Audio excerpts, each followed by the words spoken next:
Hi, so welcome to Abundant to Me, and this new video is going to be about my transitioning to the vegan diet. This was very important for me to make because I remember when I was transitioning there were a lot of black vegans on YouTube. There still aren't, and I hope this encourages people who are trying to be vegan in the black community, African community, to know that there are people out there and you're not alone, because especially if nobody around you is becoming vegan or on the same journey, you might feel isolated.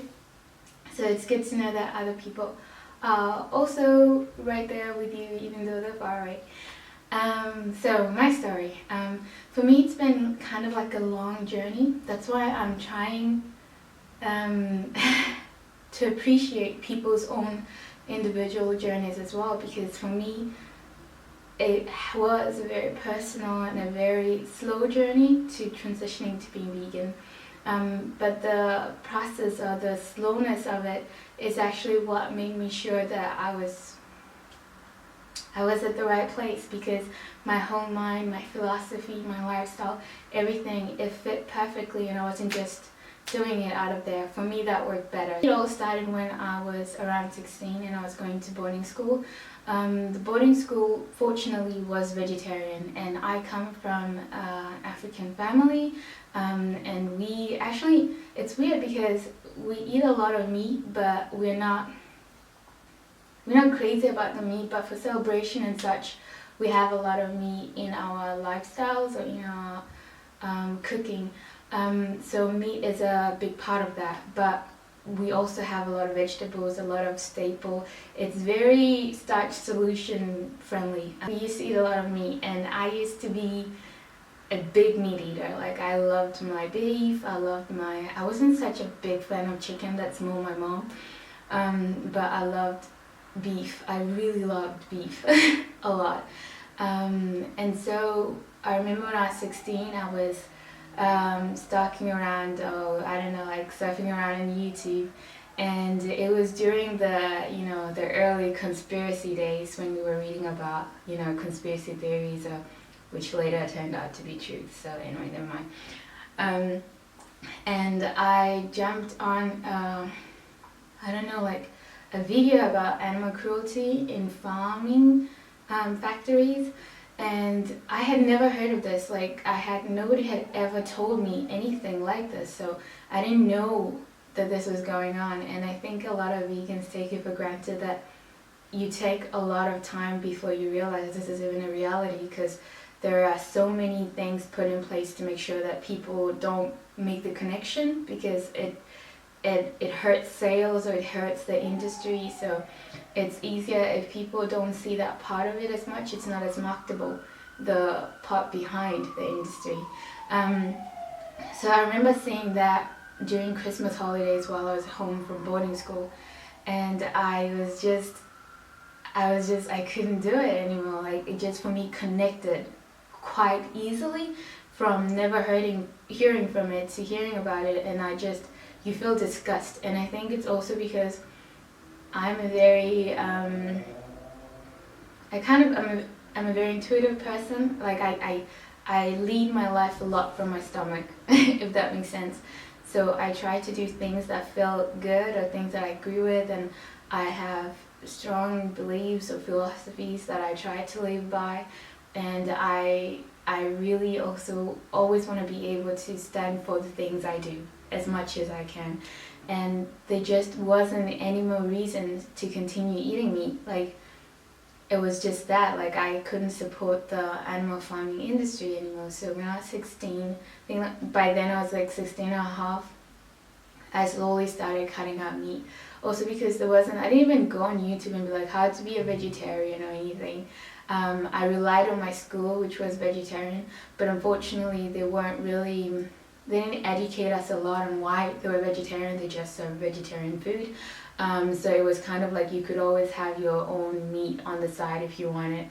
So it wasn't really a conscious decision. It was just that the school doesn't serve meat, which worked out good for me because that meant I was eating a lot of vegetarian food. Anyway, so that happened for a long time, and then fast forward I think 2 years as a vegetarian, I think I decided to incorporate fish in it. And my reasoning then was that I didn't, because the thing I was against the most, the reason I became a vegetarian, was I didn't want to support the hurting of animals. The idea that they lived their whole life going from, it was all in captivity, it was all in torture, it was all in these things. I couldn't stand by that. So that made sense to me. But then when I would go home and I was feeling depressed, I was feeling sad, but that was actually more D-vitamin related, I feel, than other things.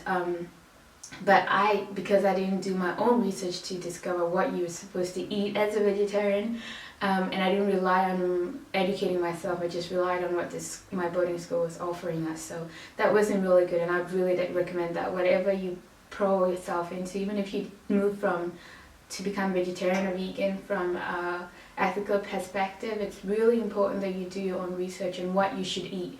Not only what you shouldn't eat, but also what you should eat. It's a big part of transitioning and how successful your transition will be, right?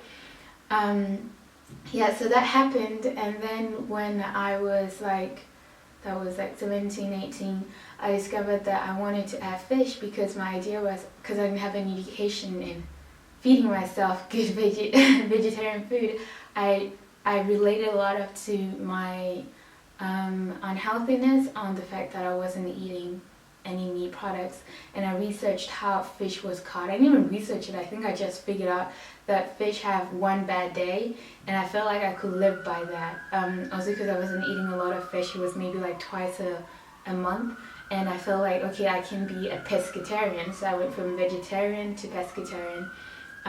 Already I wasn't drinking a lot of milk, so that was down, but I ate a lot of cheese. So it was mostly cheese, vegetables, and yogurt sometimes, and then also fish, mostly salmon.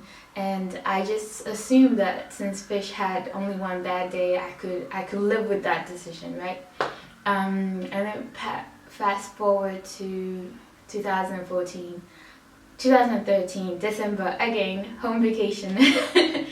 And I was researching about, first I was in this place of pescetarian, I can't even say, people who live in air. I was just, because I'm a very curious person by nature, so I was just researching it to understand like how are people living in air. I was like, I love to eat.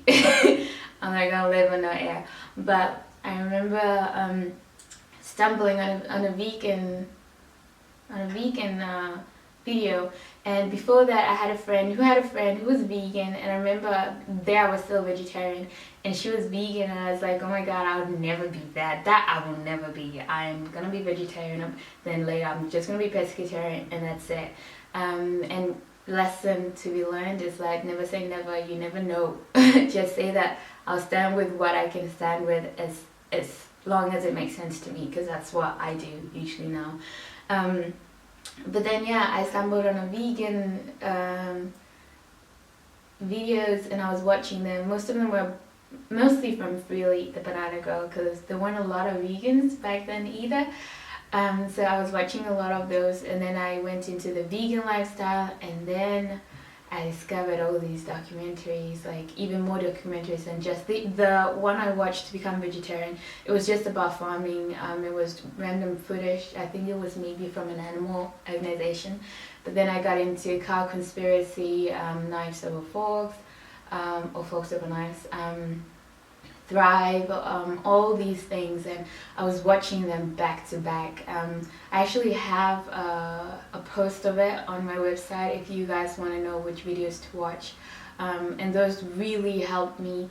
And after that I was like, okay, I'm done. Like, that was the last thing I needed, and after that I gave up on everything. It was like a turnover. But that was I started watching them in I think it was early January, December. And I threw myself into the raw diet first, as cleansing, I thought. So I was raw in January in cold Northern Europe. This was not a good idea. I wouldn't recommend that. I felt really cold. I was eating cold food constantly, so I was like, maybe I should have done that in the summer but I felt convicted. I couldn't eat any meat related things anymore because I felt like I wasn't tuned. I wasn't just, my ethics and my lifestyle were matching up, and I had made up my mind, and that's what I was going to do.